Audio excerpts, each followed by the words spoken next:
হঠাৎ রাত 2টা বাজে ঠিক চলে আসলাম কবুতরের ঘরে দরকারি কাজ করার জন্য। আপনারা তো জানেনই এই ঘরের মধ্যে আমাদের সবগুলো কবুতর থাকে এবং পাশে থাকে আমাদের হাঁসের বাচ্চা, মুরগির বাচ্চা এবং ঘুঘু পাখি, কোয়েল পাখি, সবগুলোকে আমরা এই ঘরের মধ্যেই রাখি। তো হঠাৎ রাত 2টার দিকে কেন আসলাম চলেন আপনাদের দেখাই। আপনারা তো জানেন আমরা কবুতরগুলো নতুন নিয়েছিলাম, হয়ে গেছে প্রায় 1 মাসের বেশি, কিন্তু আমাদের কবুতর এখনো ঘর পোষা হয় নাই। এর মধ্যে এমনও হয়েছে আমাদের কবুতর ডিম পেড়ে চলে গেছে আরেক বাসায়, সেখান থেকে আমরা নিয়ে আসছি।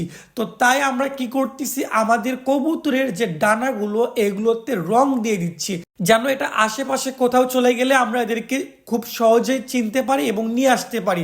এই কাজটা না করলেই না, কারণ আমাদের এই 2 দিন পর পর কবুতর খালি চলে যায়, আবার নিয়ে আসতে হয়। তো এটা হচ্ছে পরের দিনের ভিডিও। এই যে আমাদের সবগুলো কবুতরের ডানায় এরকম লাল রং দিয়েছি।